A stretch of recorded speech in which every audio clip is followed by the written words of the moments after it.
Assalamualaikum warahmatullahi wabarakatuh. Waalaikumsalam warahmatullahi wabarakatuh. Alhamdulillahilladzi hadana li hadza wa ma kunna linahtadiya laula an hadana Allah. La ilaha illallah wahdahu la syarika lah. Muhammadan abduhu wa rasuluhu alladzi la nabiyya ba'dahu. Allahumma shalli wa sallim wa barik ala Muhammad wa ala alihi wa sahbihi wa man tabi'ahu ila yaumil qiyamah. Amma ba'd. Bapak sekalian, hafizakumullah, alhamdulillah, kita bersyukur kepada Allah Subhanahu wa taala malam ini bisa berkumpul kembali di malam spesial karena di bulan yang spesial, dan ini dalam rangka mengisi kebaikan bulan Ramadan dengan mengkaji sejarah Rasulullah Shallallahu Alaihi Wasallam. Salawat dan salam senantiasa dilimpahkan kepada Rasulullah SAW, kepada keluarganya, para sahabatnya, dan seluruh umatnya sampai akhir zaman.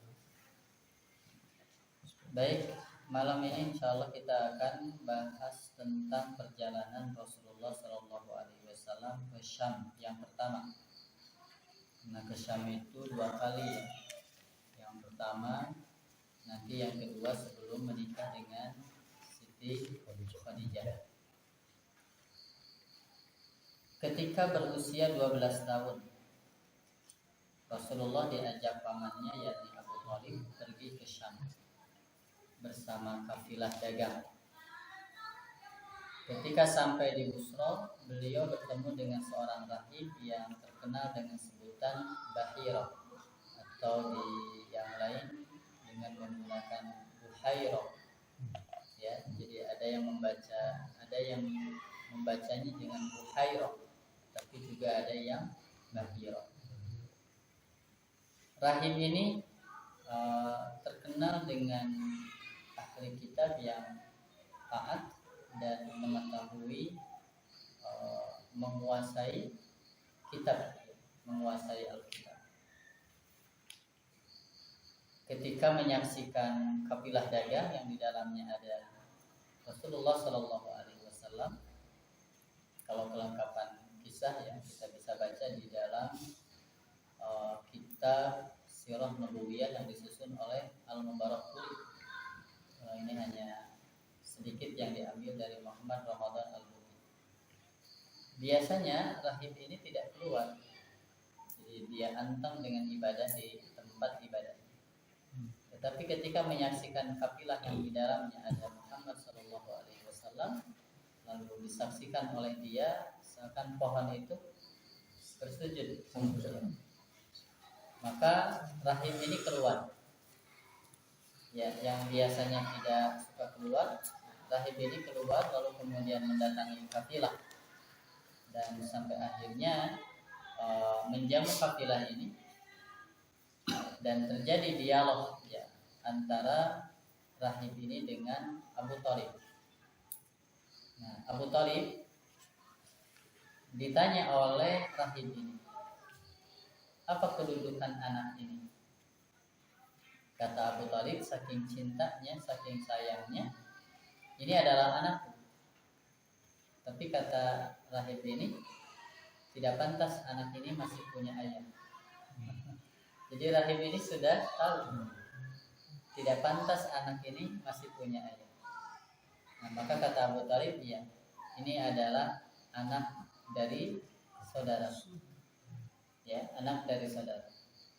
Nah, Abu Thalib ini adalah paman Rasulullah Sallallahu Alaihi Wasallam. Lalu orang ini, rahib ini berkata kepada Abu Thalib, nih Muhammad ini, anak ini adalah pemimpin semesta alam. Anak ini akan diutus Allah sebagai rahmat bagi seluruh alam. Jadi rahib ini, Bapak sekalian, mengetahui sifat-sifat Rasulullah Sallallahu Alaihi Wasallam dari kitab yang dibaca oleh dia.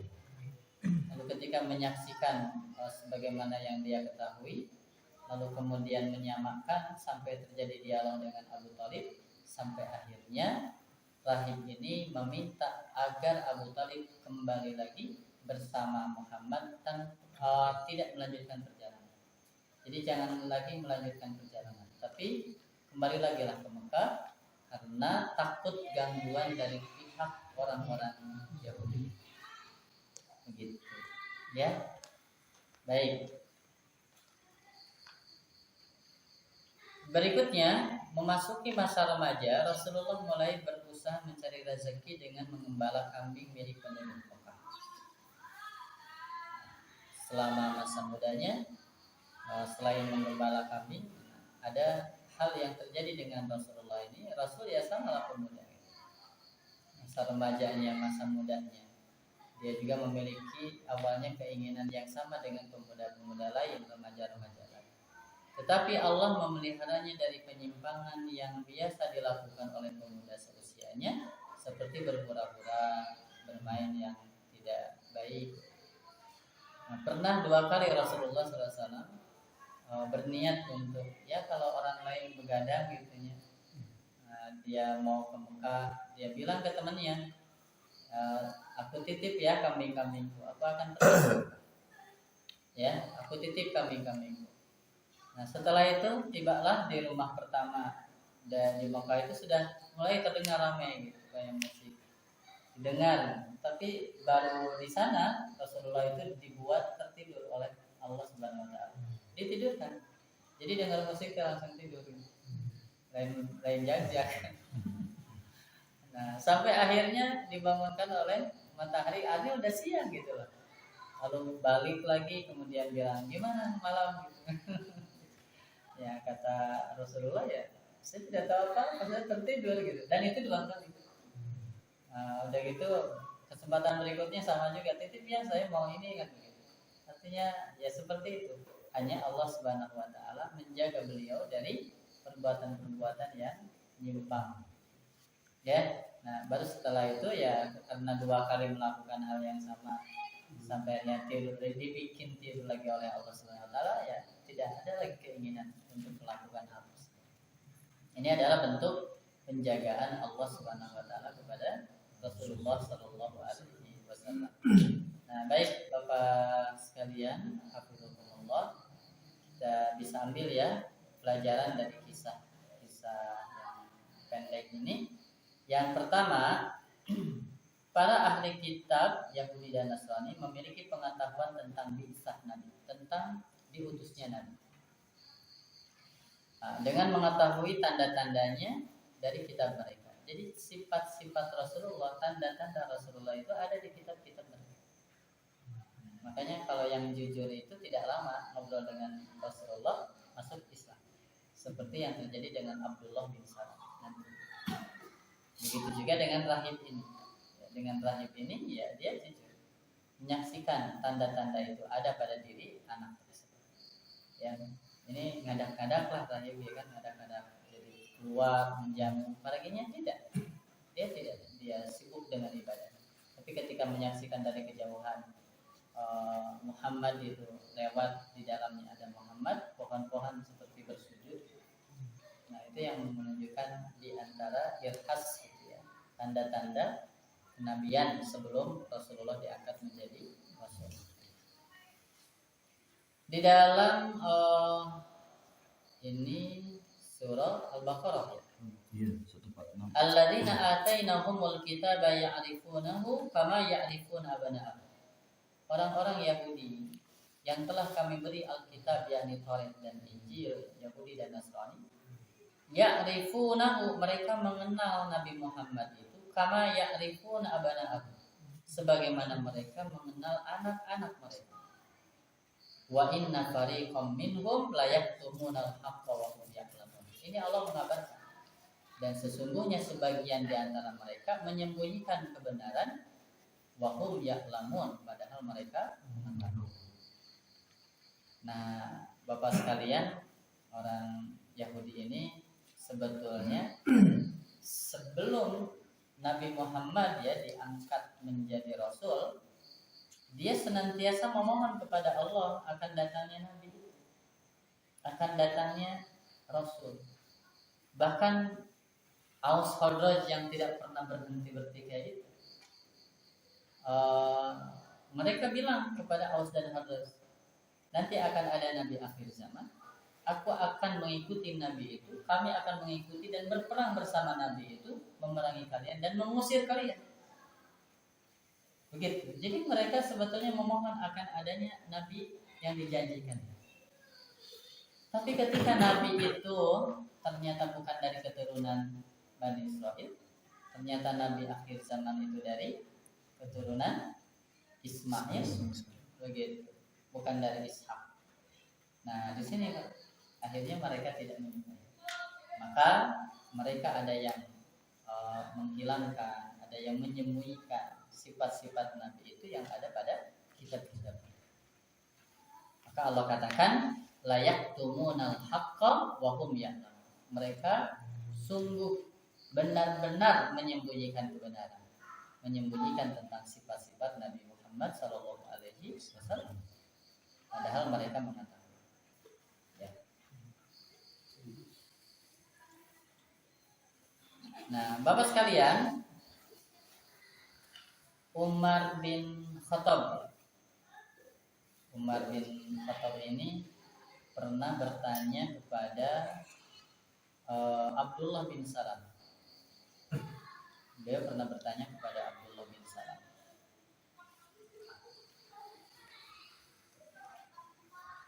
apakah kamu mengetahui Nabi Muhammad itu sebagaimana kamu mengetahui anakmu sendiri? Dan Abdullah bin Salam mengatakan, ya, bahkan aku lebih mengetahui Nabi Muhammad daripada mengetahui anakku sendiri. Ya. Nah, Bapak sekalian, aku lebih mengetahui Nabi Muhammad daripada mengetahui anakku sendiri. Mengapa? Karena Nabi Muhammad itu sebelum Nabi Muhammad lahir, sifat-sifat tanda-tanda Nabi Muhammad sudah dijelaskan di dalam kitab mereka. Malaikat sudah mengasih kabar sifat-sifat, sehingga mereka lebih mengetahui Nabi Muhammad. Nah, kalau ke anak, ya pasti mengetahui itu kalau sudah lahir. Kalau sebelum lahir belum tahu apa. Ada tanda-tanda. Tanda-tandanya tidak tahu. Bahkan bisa jadi anak setelah lahir saja kita masih tidak tahu seperti apa nanti ke depannya. Tapi Nabi Muhammad SAW itu sudah jelas. Nah, ini jawaban Abdullah bin Salam. Abdullah bin Salam itu termasuk ahli kitab yang akhirnya nanti masuk Islam. Ya, masuk Islam. Ya, bahkan lebih banyak, lebih tahu. Allah mengutus malaikat kepercayaannya di bumi dan di langit, lalu saya mengetahuinya. Adapun anak saya, maka saya tidak mengetahui apa yang terjadi dari ibunya. Dia tidak tahu apa. Maka bahkan lebih mengetahui. Nah, Bapak sekalian, ini kalau di tulisan ada beberapa ayat yang saya kutip. Bagaimana kabar dari Allah? Walamma ja'akum kitabun min indillah musaddiqul lima ma'ahum wa kanu min qablu yastaftihuna 'alal ladzina kafaru. Ketika datang kepada mereka kitab dari sisi Allah yang membenarkan kitab yang ada di mereka. Quran itu membenarkan Injil, Quran itu membenarkan Taurat. Wa kanu min qablu, dan mereka terbukti sebelum kedatangan Nabi itu yastaftihuna 'alal ladzina kafaru, minta kemenangan atas orang-orang kafir. Falamma ja'ahum ma arafu kafaru. Ketika datang kepada mereka apa yang mereka ketahui, dari kitab-kitab mereka, kafaru bi, mereka mengingkarinya. Fala'natullahi 'alal kafirin, maka laknat Allah atas orang-orang kafir. Jadi sebelum datang Nabi Muhammad mereka meminta kedatangan Nabi akhir zaman, tapi ketika Nabi yang ditunggu-tunggu, yang sifat-sifat yang mereka ketahui itu ada, mereka malah mengingkari. Rasulullah itu, Bapak sekalian, Rasulullah itu di awal dakwahnya, siapa yang diharapkan menyambut dakwah beliau? Itu ahli kitab. Rasulullah itu berharap yang menjadi pendukung beliau itu awal-awalnya adalah ahli kitab. Kenapa? Ya wajar berharap dari orang yang sudah mengetahui. Ternyata kan wajarnya namun stres. Ternyata orang yang diharapkan itu malah menjadi musuh yang luar biasa. Justru orang-orang yang tadinya ummi yang tidak pernah membaca kitab, itu yang kemudian menyambut seruan Rasulullah Sallallahu Alaihi Wasallam. Oh, berharap dari Yahudi dan Nasrani. Kenapa? Karena mereka sudah mengetahui Nabi Muhammad. Itu keinginan Rasulullah, ya, harapan Rasulullah. Tapi ternyata tidak demikian. Maka kadang-kadang Bapak sekalian, kita ada orang yang dianggap kita insya Allah bisa menolong, malah tidak bisa. Malah ada orang yang disepelekan oleh kita, malah jadi orang yang menolong kita. Ya, maka wajar kalau Rasulullah mengatakan habibaka haudama. Kalau kita mencintai sederhana, karena bisa jadi yang kita cintai malah jadi musuh kita. Kalau membenci sederhana, karena bisa jadi yang dibenci malah menjadi yang dicintai oleh kita. Begitu. Ya, bisa jadi kan dalam bisnis kita berharap nantilah dia yang akan membeli, ternyata tidak. Malah orang yang dianggap disepelekan oleh kita justru itu yang membeli. Pernah nggak Bapak sekalian? Gitu ya. Ya, nah ini. Ketika mereka datang kepada mereka nabi yang mereka minta, sifat-sifat yang mereka ketahui juga, ternyata kafaru bih, mereka mengingkari. Apa faktor mereka mengingkari? Hasadan min indi anfus. Ada hasad. Jadi hasad itu bahaya itu gitu, karena hasad itu akhirnya menjadikan kebenaran itu jadi tidak bisa masuk gara-gara sudah ada hasad. Hasadnya apa? Karena ternyata nabi yang diharapkan itu bukan keturunan dari Isa. Jadi sebetulnya pun orang Yahudi itu eksklusif. Eksklusif. Dia hanya menerima dari golongan. Berbeda dengan Islam. Islam ini rahmatan lil alamin. Jadi kenapa kita ini banyak diajari tentang apa? Tentang rahmatan lil alamin. Dan sejak awal agama ini sudah rahmatan lil alamin. Kita ini menerima di agama kita, konsep agama kita itu amana rasulu bima unzila ilaihi min rabbihi wal mu'minun kullun amana billahi wa malaikatihi wa rusulihi la nufarriqu baina ahadin min rusuli. Kita tidak beda-beda. Kita imani Nabi Musa, kita imani Nabi Isa, kita imani Nabi Ibrahim. Pertanyaannya, mau nggak mereka mengimani Nabi Muhammad Sallallahu Alaihi Wasallam? Ya. Ini kabar dari Allah yang berikutnya, ada di Al-Baqarah ayat 78-79. Wa minhum ummiyuna la ya'lamuna al-kitaba illa amaniya wa inhum illa yadunnun. Wa wailul lil ladzina yaktubuna al-kitaba bi aydihim tsumma yaquluna hadza min indillah liyashtaru bihi thamanan qalila. Apa yang membuat mereka akhirnya jauh dari agama ini? Ada dua faktor nih. Faktor pertama, ada orang-orang, ada pengikut yang tidak kritis. Ummiyun la ya'lamuna al-kitaba illa amaniya. Di antara mereka itu ada orang-orang yang bodoh yang tidak mengetahui kitab, hanya sebatas angan-angan. Wa inhum illa yadunnun. Bukan berdasarkan keyakinan tapi berdasarkan prasangka. Dan Bapak sekalian, ini juga bisa menjangkiti penyakit umat. Ya. Kenapa umat bisa jauh dari agama? Faktor yang pertama bisa jadi ada kelompok orang-orang yang tidak paham dari agama. Mereka tidak paham agama. Ya, mereka menggunakan dalil agama tapi bukan berdasarkan dari agama. Yadunnun, berdasarkan prasangka. Bukan berdasarkan dalil, bukan berdasarkan ilmu, tapi berdasarkan prasangka. Ada kelompok yang bodoh, yang tidak kritis, gitu ya, yang tidak mau bertanya. Nah, tapi faktor kehancuran yang kedua juga ada peran orang-orang yang berilmu yang melacurkan ilmunya untuk kepentingan dunia. Coba, fawailul lil ladzina yaktubuna al-kitaba bi aydihim. Celaka bagi orang-orang yang menulis kitab dengan tangan-tangan mereka, lalu mereka mengatakan hada min indillah. Ini berasal dari Allah. Bisa jadi umat ini ada umat yang tidak tahu, lalu ada orang yang sok tahu dan menjual atas nama Allah. Maka dibutuhkan kalau agama ini ya butuh fas'alu ahla dzikri in kuntum la ta'lamun. Maaf ya, ini kita lagi membicarakan ahli kitab, tapi ini bisa juga kena ke umat. Akhirnya ada yang fanatik buta, yang kedua ada yang kemudian menjual untuk kepentingan. Bukan untuk kepentingan dagang, tapi untuk kepentingan. Ya, untuk kepentingan diri. Liyashtaru bihi tsamanan qalil. Untuk mendapatkan harga yang, untuk menjadikan, akhirnya kan muncul kultus. Ya. Muncul, kalau sudah kultus itu ya sudah nggak bisa menilai benar salah, karena yang namanya sudah kultus, benar itu yang berasal dari gurunya, itu baru benar. Kalau di luar gurunya itu dianggap salah. Contoh. Gitu. Jadi sudah nggak bisa menerima dari yang lain.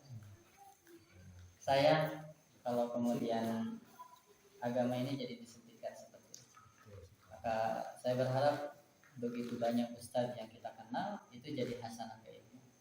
Kalau kita juga punya akal menyaring mana yang bisa diambil oleh kita. Setuju diambil lalu diamalkan, tidak setuju nggak usah dicaci lagi. Jadi ilmu bagi kita. Gitu kan? Jadi kalau sepakat ya jadi amalan kita. Kalau tidak sepakat minimal jadi ilmu, dan akhirnya kita bisa menghargai. Karena nggak mungkin kita menghargai kalau kitanya tidak paham.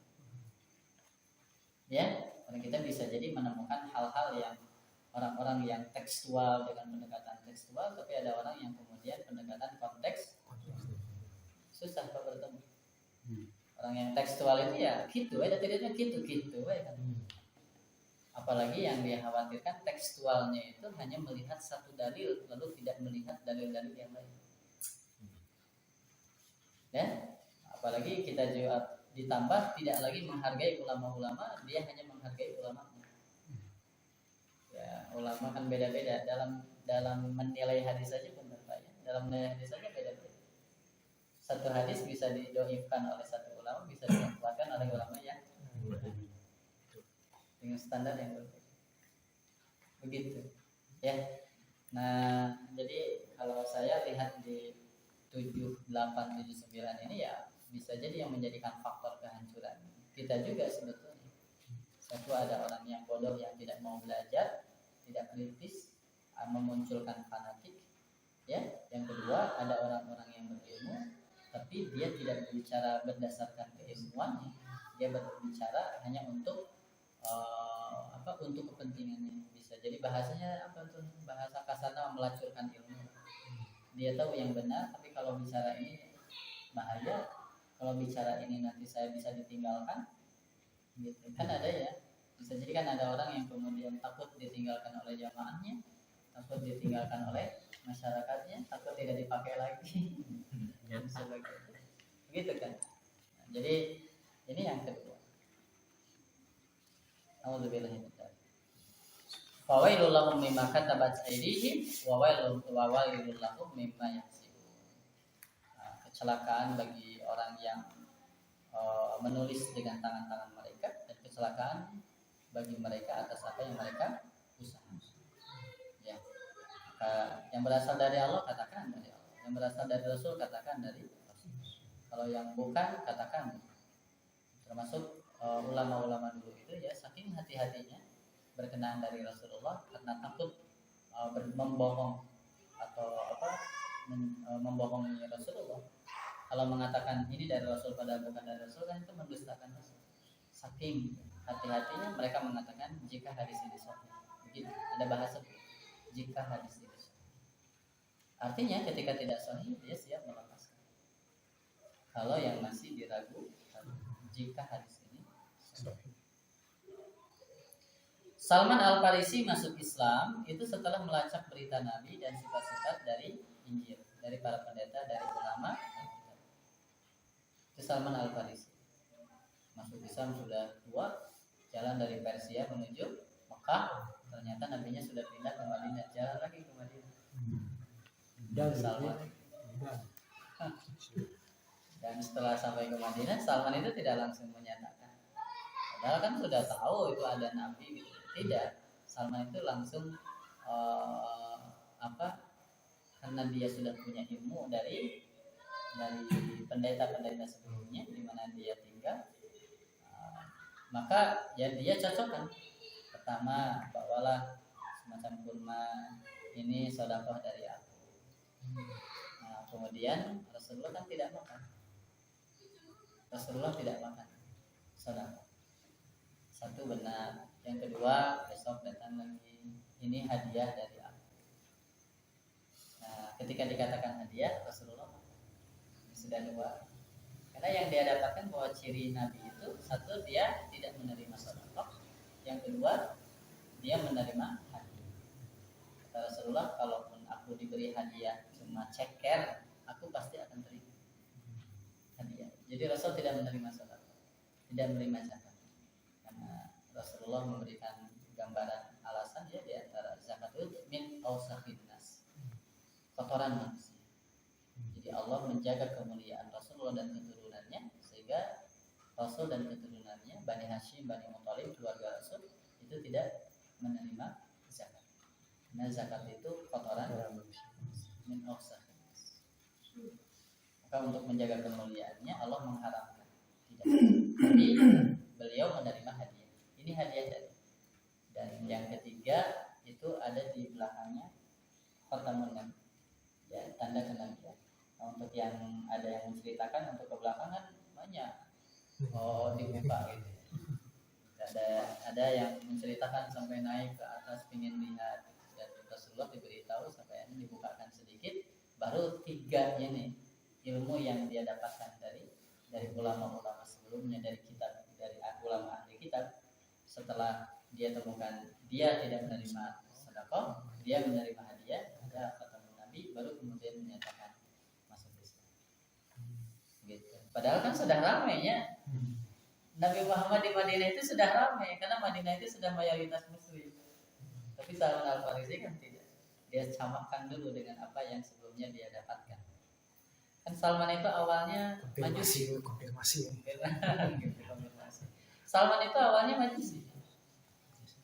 Tukang nungguan api. Karena Majusi itu penyembah api. Lalu suatu hari kan disuruh oleh ayahnya, dan kebetulan lewat tempat ibadah rahib. Dia tertarik, ini lebih bagus daripada nungguan sudah gitu. Begitu ya. Jadi akhirnya dia pindah begitu. Hidup bareng dengan rahib, dan sampai rahib yang terakhir ini, setelah aku meninggal, aku tidak yakin masih ada orang yang istilahnya yang benar. Tapi aku beritahu nanti akan ada nabi akhir zaman dan ciri-ciri yang disebutkan. Maka ketika ada kabar di Mekah itu dia datang. Jadi dia mulai dari Majusi, lalu kemudian ke Nasrani, baru kemudian masuk Islam. Ya, ini yang terjadi dengan Salman.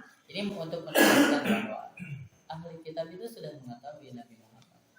Untuk menegaskan bahwa ahli kitab itu mengetahui Nabi Muhammad. Dari mana? Dari kitab. Buktinya ya, kalau satu Al-Quran jelas mengabarkan demikian. Yang kedua ya Islamnya Salman Al-Farisi. Ya, termasuk juga dengan Islamnya Abdullah bin Salam. Apakah engkau mengetahui Nabi Muhammad? Apakah kau mengetahui Muhammad itu sebagaimana anakmu sendiri? Ya, bahkan aku lebih mengetahui Muhammad daripada mengetahui anakku. Nah, ini jadi dalil ya bahwa Rasulullah itu ada di kitab-kitab mereka. Berikutnya, Bapak sekalian, meskipun disayangi oleh pamannya, namun ketika Rasul sudah dapat bekerja, ia segera melakukannya dan berusaha sekuat tenaga untuk meringankan beban nafkahnya. Allah mengajari agar kita mengetahui bahwa harta yang paling baik harta yang diusahakan sendiri, atau imbalan pelayanan yang diberikan kepada masyarakat atau saudaranya. Nah, Bapak sekalian, sebetulnya kan kalau ngobrol apa yang didapatkan dan mengatakan bantuan ekonomi gitu. Abu Thalib itu tokoh tapi miskin. Abu Thalib itu bukan orang kaya. Jadi yang kita ambil pelajaran dari Rasulullah ini, bagaimana sifat halus yang Allah berikan kepada beliau pantang menjadi beban bagi orang lain. Ketika dia bisa melakukan, dia lakukan. Padahal kalau hitung-hitungan bisa jadi kan tidak seberapa.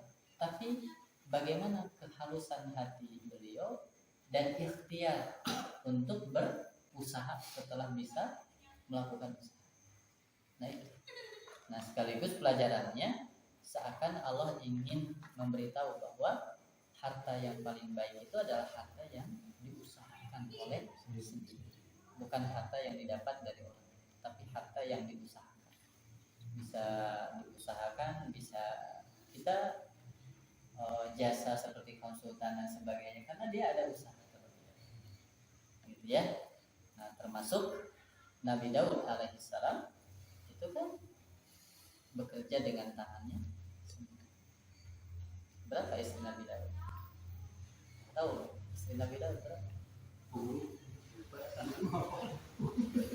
Itu yang kisah ada satu orang yang memiliki satu kambing, lalu ada kisah orang yang memiliki 99 kambing dan ingin mengambil yang satu lagi. Itu kan perkenaan dengan Nabi Daud. Jadi istri beliau itu hampir 100. Tolong digambarkan, dibayangkan.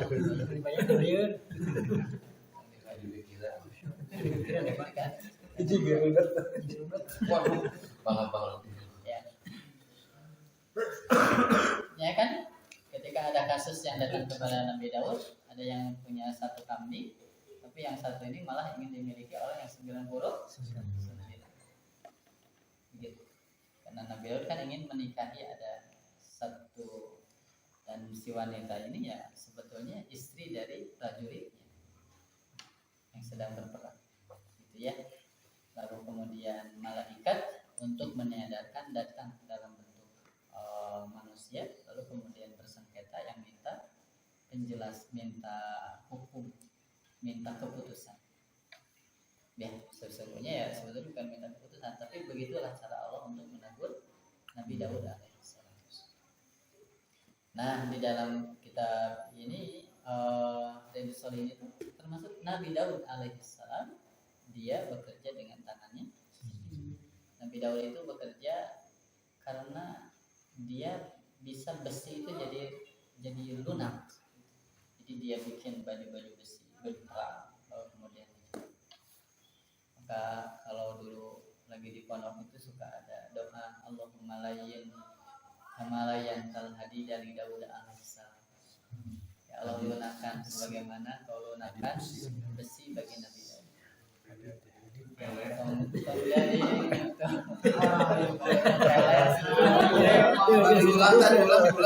Sini dulu. Kamu dulu nih. Sini dulu. Mulai kolbi.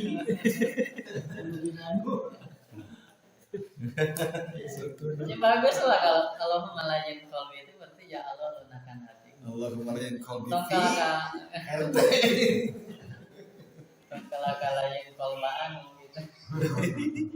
Ada nih. Baik. Jadi meskipun beliau disayang gitu ya, ketika dia mampu kerja. Jadi ada yang perasaan yang halus, sifat keterjagaan. Ketika mampu bekerja maka bekerja. Berikutnya kecenderungan fitrah sebagai seorang pemuda ada pada diri Rasulullah SAW, sama dengan pemuda-pemuda yang lain. Hanya kelebihannya, kalau selain Rasul bisa jadi tidak dijaga, malah bisa jadi terjerumus. Nah kalau Rasulullah dijaga, maka yang kisah tadi itu ya 2 kali ingin begadang ya, ingin ya hura-hura sama dengan yang lain. Ternyata kan baru rumah pertama sudah dengar musik, langsung ngantuk tidur, bangun-bangun siang kan. Lalu datang lagi, gimana ramai enggak tahu tidur. Itulah bentuk penjagaan Allah Subhanahu wa taala kepada Rasulullah SAW. Baik Bapak sekalian, jadi 3 poin ya. Satu, bagaimana mereka ahli kitab mengetahui Rasulullah sebelum diutus. Yang kedua, berkenaan dengan perasaan yang halus ya, yang harus dicontoh oleh kita sehingga pantang menjadi beban bagi orang lain.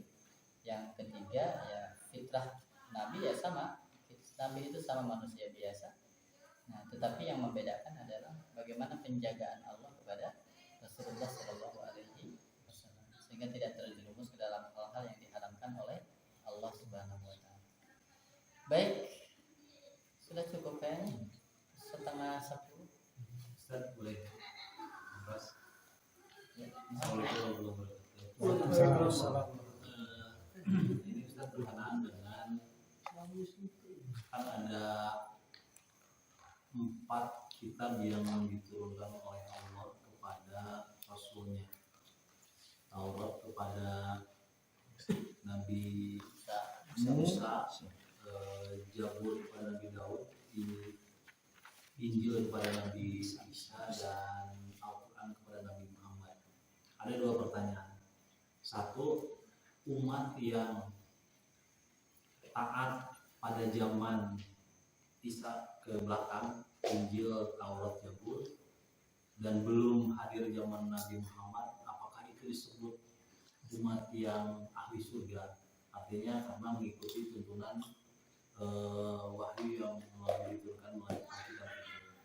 Nah, pertanyaan kedua, ada proses transisi nih. Misalnya umat-umat yang masih meyakini kitab terakhir sebelum Al-Quran itu, apakah itu termasuk umat yang salah karena dia masih meyakini, padahal itu kan dari Allah juga, misalnya meyakini Taurat, Injil, dan selanjutnya.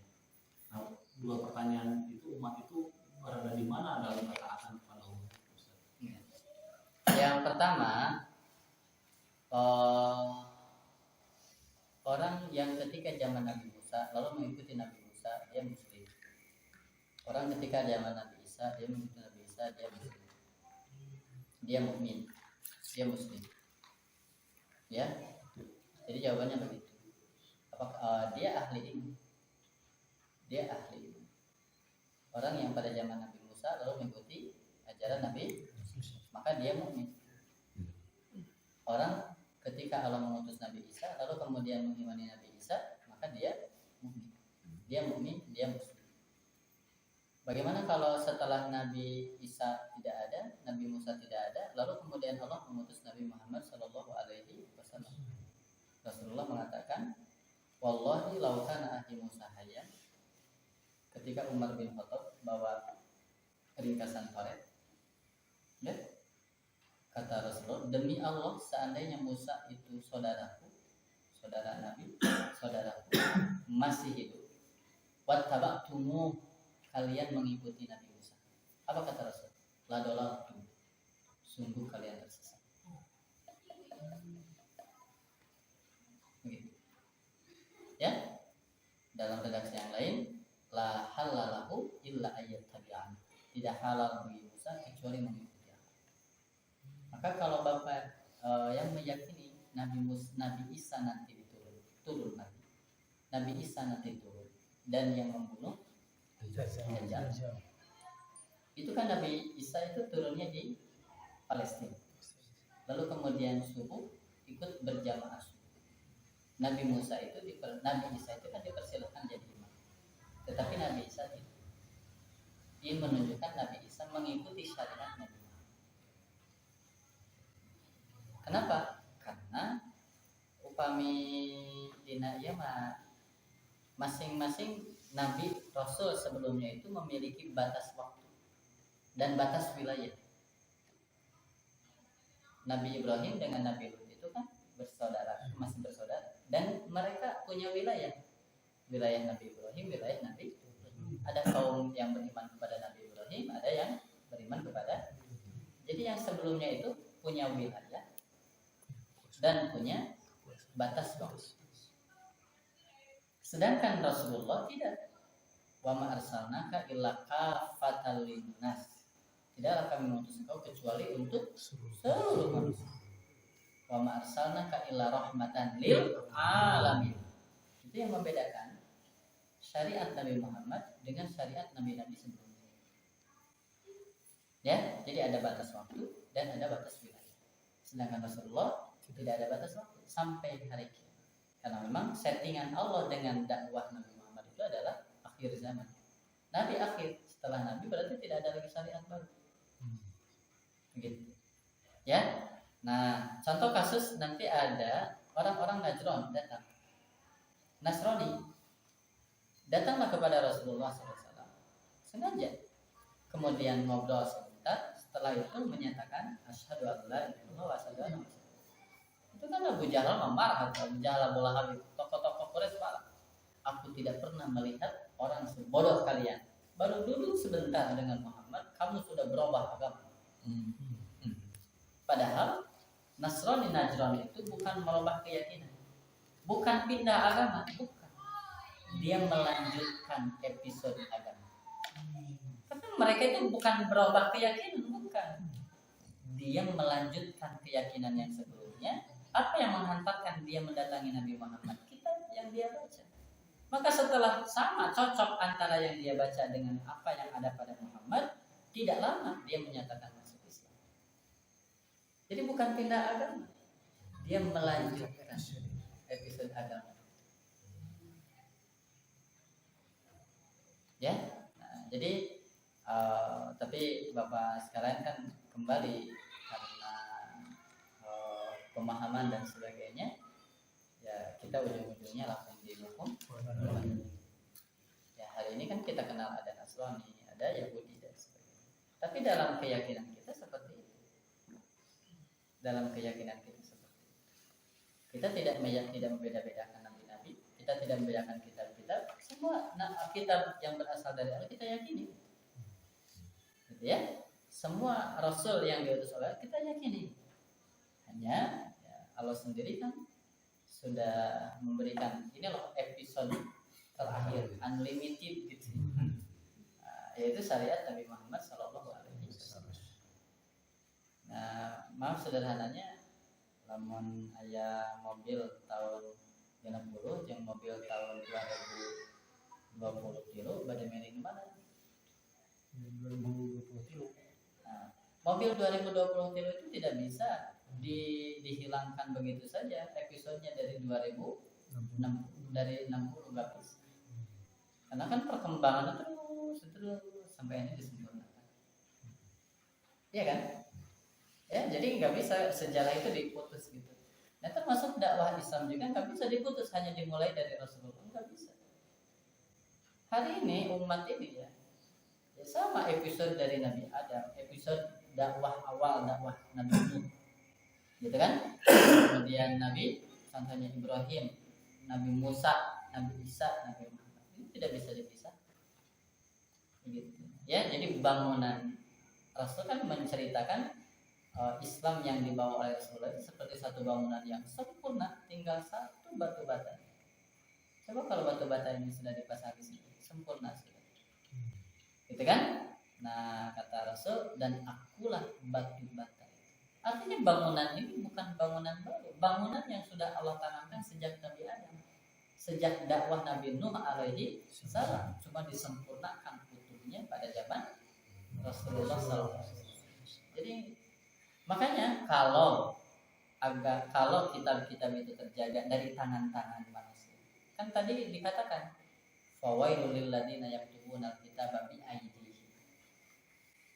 Karena kitab-kitab selain Al-Qur'an itu tidak dijaga oleh Allah. Tidak dijaga. Berbeda dengan Al-Qur'an. Inna nahnu nazzalna dzikra wa inna lahu lahafizun.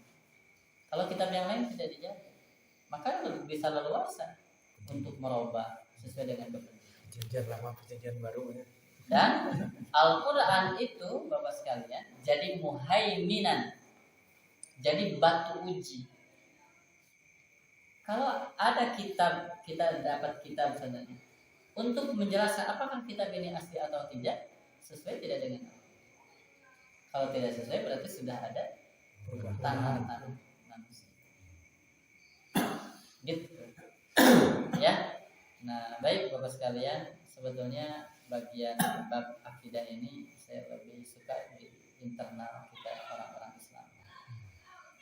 Karena ketika dibaca oleh orang-orang yang berbeda keyakinan, ya tentu bisa jadi merasa tersinggung, begitu ya, merasa dan sebagainya. Karena saya berharap kajian akidah itu ya di internal. Kalau di permukaan itu, wah luar biasa. Siapa yang mau disebut kafir? Siapa yang mau disebut ahli neraka? Mereka juga kan meyakini surga. Apakah orang Hindu tidak meyakini surga? Apakah orang Kristen tidak meyakini surga? Apakah orang Yahudi tidak meyakini surga? Oh, si Yahudi luar biasa kan? Saya penghuni Yahudi itu kan lantamassananna illa ayyamam ma'dudah. Kita ini tidak disentuh oleh api neraka kecuali hanya beberapa hari aja. Ya awalnya aku yang masuk neraka, tapi setelah itu diganti oleh kamu. Ada yang nggak perjanjian dari Allah seperti itu kan? Itulah yang kemudian mereka buat seperti itu. Wa qalu lan tamassananna illa ayyamam. Kita ini tidak akan disentuh oleh api neraka kecuali hanya beberapa hari saja. Gitu. Jadi kan Rasulullah pernah ditanya kan, saya penghuni neraka.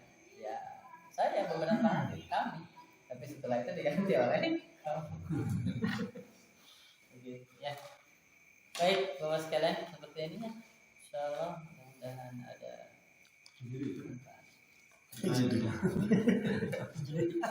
kayak itu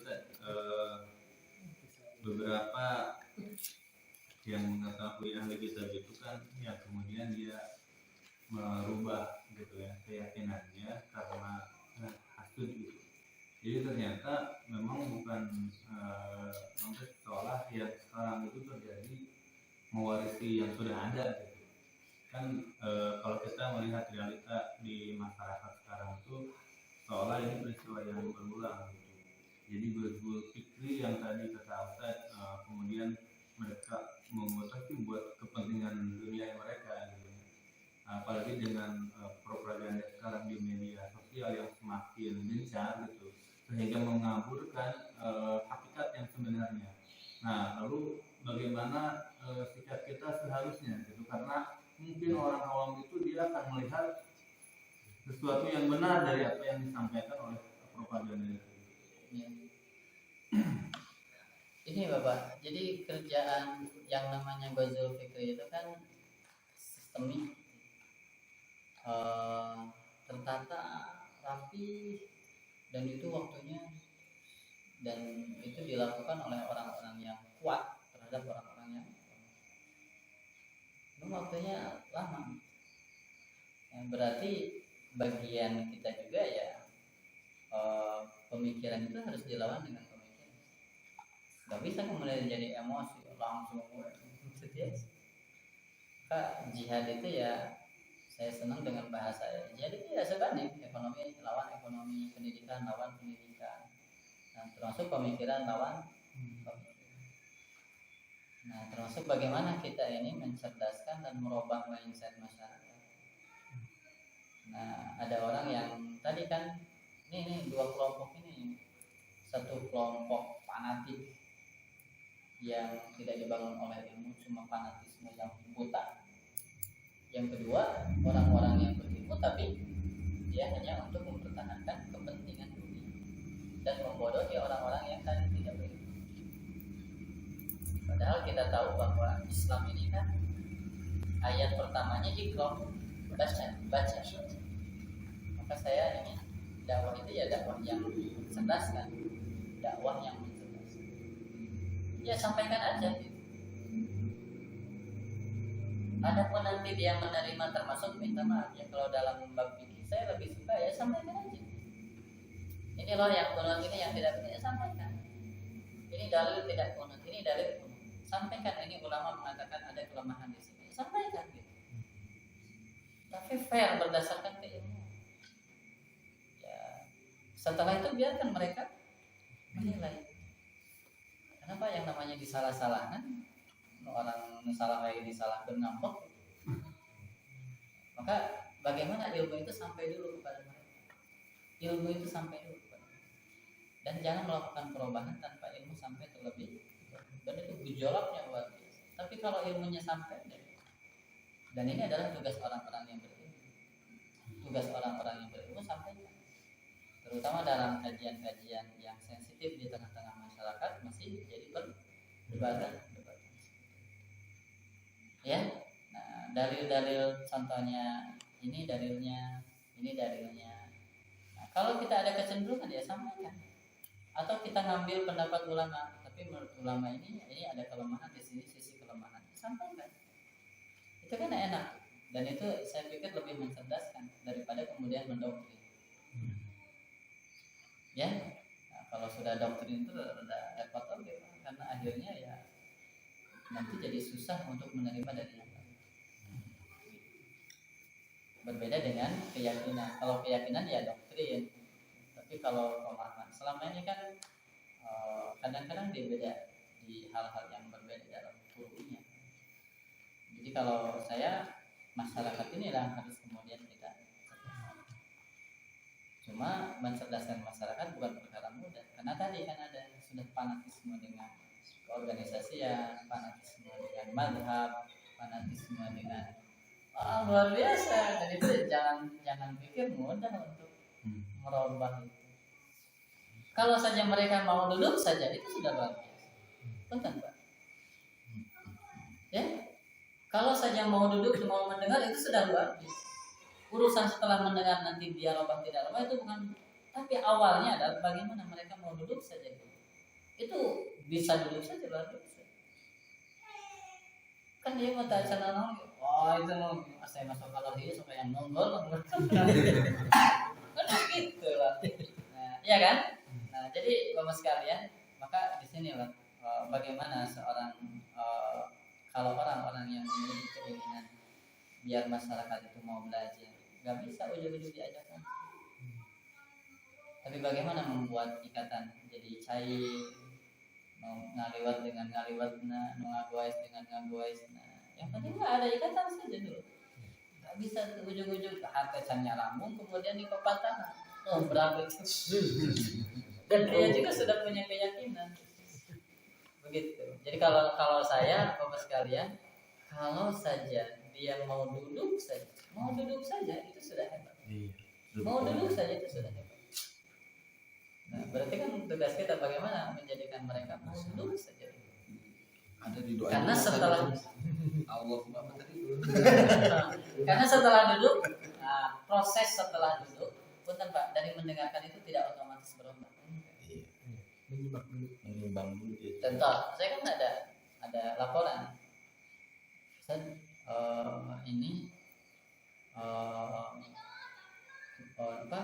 Kebetulan imam tidak kunut, kemudian ada makmum yang biasa kunut, kemudian dia tidak kunut, akhirnya kan sujud. Sebenarnya bukan sujud sahwi kan, tidak sahwi mah lupa, ini kan tidak lupa. Akhirnya dia sujud, kemudian tak enak. Apa salah saya? Kok masih disujud? Gitu ya.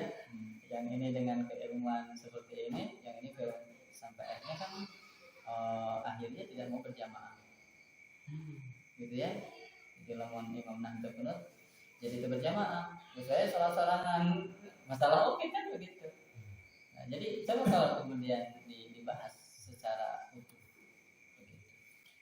Maka contohnya lamun sholat, lebih baik mana sholat kunut sendiri dengan sholat berjamaah berkunut? Belum? Iya. Gitu. Kira-kira pahalanya lebih besar. Saya hanya bilang gini, ya di tempat yang tidak kunut jangan maksain kunut. Tapi kalau kemudian kamu di tempat yang kunut, untuk kunut, kamu jadi masalah kan? Gitu kan? Ini kan berkenaan dengan ilmu.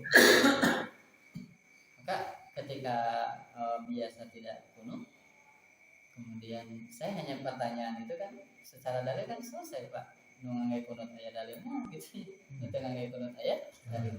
Cuma saya kira-kira lamun kunut sholat sendiri dengan sholat berjamaah tidak kunut, pahalanya bisa. Terus kira-kira kalau sholat subuh tidak kunut, batal itu sholat. Halo? Batal. Kunut itu jadi rukun kan? Ya.